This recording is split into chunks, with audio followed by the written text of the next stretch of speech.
Actually, Laura, your earlier theory was much smarter. The opportunity, if the Republicans had any brains, was not going after the sexual impropriety and pretending to be pious themselves, which a whole string of scandals. So David Vitter, you want to go through the whole list, hardly makes the case they're the clean party on the sexual front.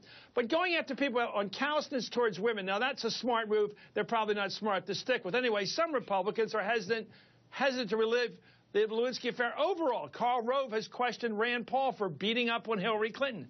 And conservative activist Grover Nordquist, who only wants to talk about taxes, fired this warning shot today, saying, quote, "This is the same trick the Clintons pulled on us back in '98. Trick? We were distracted by this bright, shining object they handed out, which was Monica Lewinsky. It may be the same thing this time. It's like in baseball, if they throw out a bad pitch and you swing in it, then you're an idiot." Howard, is this guy, Grover Nordquist, crazy? He says the Clintons had the scandal with Monica Lewinsky to distract from what?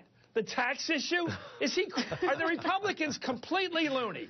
I mean, to think that the Vanity Fair coordinated with Hillary Clinton to put out a piece attacking the marriage they had, building up Monica Lewinsky a bill. And then we have this whole thing that somehow the '98 embarrassment to the country, not just the Clintons, was orchestrated to distract from what issue?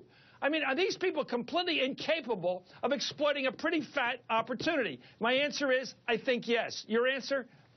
I'm not sure, but I do know this.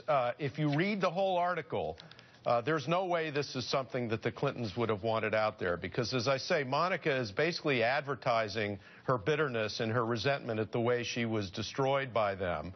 And that's a tantalizing thing, as Nia said, for other reporters to follow up on and to ask Hillary about. Hillary, who's in the middle of polishing up the final details of her book, which I think is called Hard Choices, she's probably going to want to reread the portion that she wrote about the Monica Lewinsky years in light of this.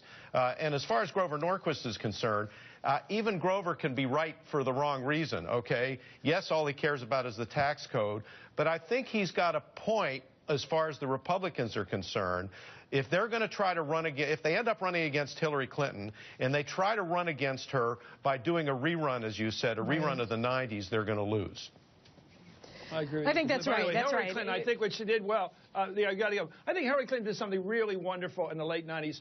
She was embarrassed, of course, personally embarrassed, personally and reasonably angered at her husband's conduct. But what she did was she sort of transcended that. She said, okay, I know a lot more about this guy, Bill, than you do. I put it all into a context. I'm not happy, but I'm putting it into a total marital context of many years of marriage. And here's what. I'm going to carry on. She went up and campaigned for Chuck Schumer. She was magnificent. She ended up accepting, really, which was an invitation to run for the Senate in New York, and had the guts to run for that office. And she could have embarrassed herself then and lost. She didn't. She had the guts to run. So many things.